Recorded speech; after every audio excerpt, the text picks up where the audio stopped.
Hello everyone. Here we are with our 100 ways to motivate ourselves, motivate yourself series.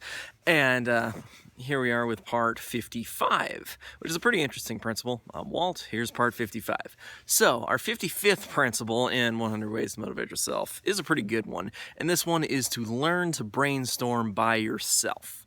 And the idea of this one is that so many of us are used to only brainstorming in groups, and most of us also tend to dislike group work when it's kind of forced upon us, because that happens all the time in the school system these days. People think, oh, group work is such a great idea, and everybody basically hates it. But brainstorming by yourself can be a lot more fun. And so what he recommends here is that we write down 20 ideas every day, and just in a certain period of time. It could be 10 minutes, it could be 20 minutes, it could be an hour, whatever we are going to allocate to do this. Just write down 20 ideas. He says they don't have to be reasonable, they don't have to be usable, but if you write down 20 ideas, it can make a massive difference in your life, because at the end of the week, you're going to have 100 ideas, the work week, basically, because, 5 days, 5 times 20, 100 usable ideas.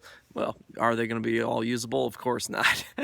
Not really 100 usable ideas, but 100 ideas, because some of them are going to be extremely usable and some of them are not. You may only have one usable idea, but it's better than having none. And so that's really what he's getting at here, is that it's kind of a process of just going out and trying it.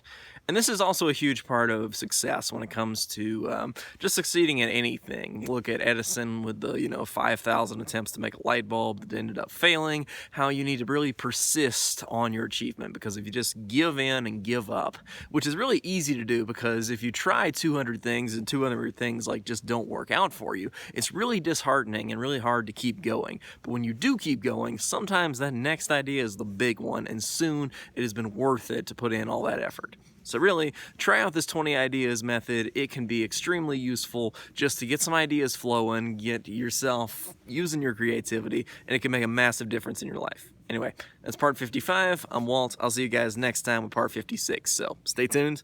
I'll see you then.